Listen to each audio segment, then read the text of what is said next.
So now ब्रैडकॉम group आप देखिए यहाँ पर आपका कल नोटिफिकेशन आई दो और उसके बाद वो एक फॉर्मल था, ठीक है ना, वो तो आना ही था। उसके बाद एक और जो मीटिंग हो रही थी उसमें आपका जो रीअपॉइंटमेंट है सबसे पहले तो उसका आ चुका है, बहुत सही है। और उनका जो रीअपॉइंटमेंट है, जो पर्सन है भाई, वो तो बहुत ही मतलब इंटेलिजेंट ही आप कह सकते हो कि किस चीज़ में महारत हासिल है, अभी हम बात कर लेंगे। लेकिन दूसरी बात यह है कि आपका शेयर होल्डिंग पैटर्न जो है ना वो थोड़ा सा चेंज हुआ, ठीक है ना। तो वो शेयर होल्डिंग पैटर्न में क्या चेंज हुआ, पहले क्या थे, बहुत सारे डाउट्स होंगे। रियलिटी ये है कि मुझे भी बहुत हद तक ये समझ में नहीं आ रहा है। तो देखिए, जो रीअपॉइंटमेंट किया गया है वो रीअपॉइंटमेंट क्यों किया गया है, क्योंकि यहाँ पर जो एक टर्म था उनका, यानी कि डॉक्टर सुरभि सिन्हा को अपॉइंट किया गया था, उनका फर्स्ट टर्म यहाँ पर पूरा हो गया। सेकंड टर्म के लिए यहाँ पर जो है ना मीटिंग थी, 5 साल का यहाँ पर जो है ना सेकंड टर्म इनका चलने वाला है। और ये रही प्रोफाइल, और ये पीएचडी है मैथमेटिक्स से Indian institute of technology Kharagpur, यानी कि आईआईटी खड़गपुर से यहाँ पर जो है ना मैथमेटिशियन में पीएचडी हासिल कर रखी है।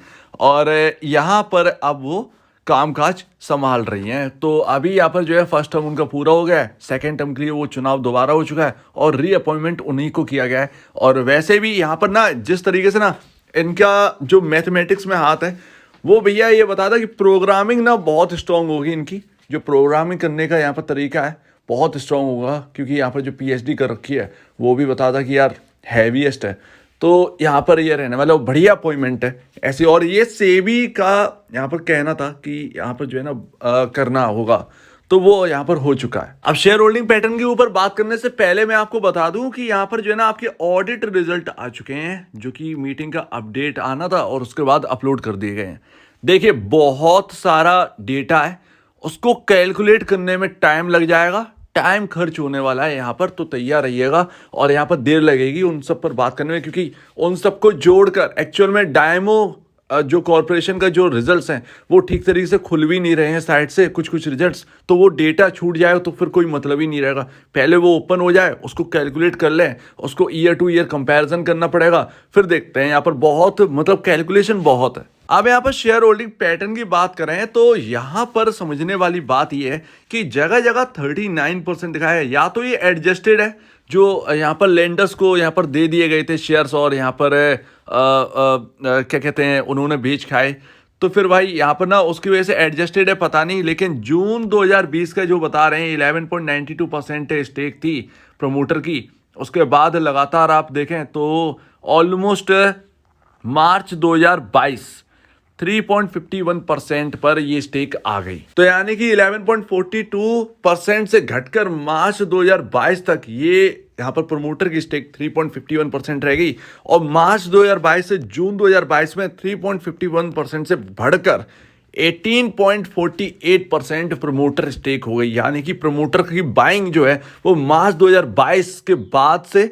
जून 2022 के बीच में यहाँ पर बाइंग हुई है, ठीक है। तो ये यहाँ पर ऐसा रहा है। अब ये पैटर्न मुझे बिल्कुल भी समझ में नहीं आ रहा है कि ये कैसा है भाई, क्योंकि यहाँ पर अगर आप देखें तो जगह जगह यही दिखा रहा है कि 36% से घटकर आपका ऑलमोस्ट कम रह गया था, फिर 18% रह गया था, और 18% में आपको पता ही है कि वो 4 फर्में आई और उनको बाय कर लिया, या तो फिर यहाँ पर जो है ना कुछ और ही है, तो समझ में वो आ नहीं रहा है। तो ये रहा। लेकिन अगर हम इसको ही समझें तो यहाँ पर ये समझ में आता है कि प्रमोटर की जो स्टेक है उसको आप चार्ट पर ही समझ सकते हैं, क्योंकि यहाँ पर ना जून 2020 में ये शेयर चला ही नहीं, ये शेयर 4 रुपए का था। मार्च 2022 तक जो स्टेक घटी है इनकी, जो लगातार घट रही थी, जून 2021 में तो ये स्टॉक चलना स्टार्ट हुआ है जब प्रमोटर की स्टेक 7.04% रह गई। वो मैं अभी चार्ट पर दिखाऊंगा। जून 2021 में चलना स्टार्ट हुआ था, 31 मई के आसपास इसने मूव करना स्टार्ट किया था इस स्टॉक ने, 4 रुपए, जो कि एडजस्टेड है बोनस के हिसाब से। अगर हम बिना एडजस्टेड देखें तो कुछ 8 रुपए 75 पैसे के आसपास था जब सर्किट इसके अंदर लगा था। उस वक्त मुझे ध्यान है, क्योंकि 2-3 दिन पहले की बात है, ठीक है ना। उस वक्त जब यहाँ पर ना बाइंग करी गई थी लोगों की तरफ से, तो उस वक्त नोट करते थे। तो यहाँ पर ऐसा रहा है। तो यहाँ पर जून 2021 में तो स्टार्टिंग में चलना स्टार्ट किया, उस वक्त प्रमोटर की स्टेक 11.92 से घटकर 7.04% रहेगी। ऑलमोस्ट यहाँ पर जो चला है स्टॉक उतने में यहाँ पर 7.04% से घटकर 3.51% रह गई। और जब ये गिरा है स्टॉक, ये मार्च 2022 और जून 2022 के बीच में यहाँ पर 3.51% से बढ़ाकर 18.48% कर देगी। अब इस हिसाब से देखें, इस पैटर्न के हिसाब से देखें तो अब तक का सबसे बड़ा जो प्रमोटर स्टेक है वो इस वक्त यहाँ पर खड़ा है हमारे सामने, क्योंकि अभी तक 18.48% प्रमोटर का स्टेक इसके अंदर था ही नहीं। तो ये रिवाइज्ड वाला है। अब ये कैसा है मुझे समझ में नहीं आ रहा। अगर किसी को समझ में आ रहा तो प्लीज़ बता दीजिएगा क्या इसमें कुछ एडजस्टमेंट हुई है, क्योंकि मैं तो ढूंढूंगा। अभी यहाँ पर देखा है, अब देखना पड़ेगा। अब ये रहा पूरा चार्ट और यहाँ पर आप समझिएगा कि ये है 28 मई 2021। ये रहा जब बिल्कुल लोएस्ट पॉइंट यहाँ से चलना स्टार्ट हुआ था ब्रैडकॉम ग्रुप, और 28 मई 2021 से तस्वीर चेंज हुई थी और लगातार फिर तस्वीर चेंज ही होती चली गई। ऑलमोस्ट आपका जो यहाँ पर जो सेलिंग चली है, जो बाइंग एक्चुअल में हुई है वो आपका हुआ है मार्च 2022 से अब जून 2022 के पैटर्न जो आया था वो उस वक्त यहाँ पर, यानी Q4 से Q1 तक। तो वो आपका टाइम है ये बाई का, ये रहा मार्च 2022 यहाँ से स्टार्ट होती है और पैटर्न आपका आ जाता है, और जून, मई और जून ये आपका आसपास इतने में, इतना प्राइस में आपका प्रमोटर बाइंग हुई है। प्रमोटर बाइंग यहाँ पर हुई है। तो ये प्राइस कितना था? ये ऑलमोस्ट प्राइस था आपका 40 नहीं सॉरी, यहाँ पर ऑलमोस्ट 50 रुपीज़ और ऊपर में 110 50 रुपए से 110 रुपए के बीच में प्रमोटर की बाइंग हुई है। अब किस प्राइस पर हुई है ये नहीं पता, ठीक है।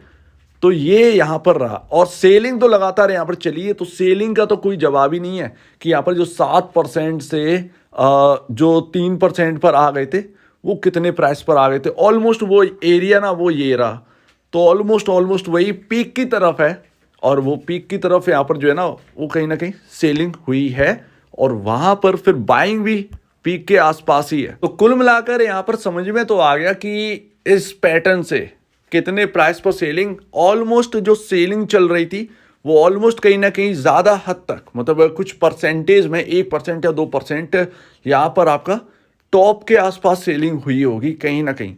ये एरिया वो रहा। अब इधर किस प्राइस पर हुई होगी ये तो कहना काफ़ी ज़्यादा मुश्किल है। ये भी कहना एकदम सही नहीं होगा कि सेलिंग जो है वो एकदम टॉप पर हुई है, क्योंकि अगर वहाँ से सेलिंग प्रेशर आया तो इसका मतलब ये नहीं कि प्रमोटर नहीं सेल कर दिया, ऐसा हम ये नहीं कह सकते। लेकिन हाँ, वही तकरीबन उसके आसपास या 10-20 रुपए का अंतर, उतने में सेलिंग यहाँ पर हुई है कहीं ना कहीं। तो ये रहा BCG का शेयर होल्डिंग पैटर्न के बारे में। अब यहाँ पर ना कुछ क्या कर सकते हैं, मतलब जो प्रमोटर सेलिंग हुई फिर उसके बाद बाइंग हुई हैवी, तो उसमें कुछ नहीं कह सकते। लेकिन कुल मिलाकर ये है कि आपके सामने ये हाल है, और अभी अगर कुछ एडजस्टेड है और अगर किसी को लग रहा है कि ये एडजस्टेड है तो प्लीज़ कमेंट सेक्शन में बता दीजिए। उम्मीद है आपको शेयर होल्डिंग पैटर्न के ऊपर समझ में आ गया होगा। अब यहाँ पर ऑडिट रिजल्ट्स की बारी है, वो 5 टुकड़ों में ही समझ में आएगा, ऐसे एक में समझ में नहीं आए, 5 टुकड़े करने ही पड़ेंगे।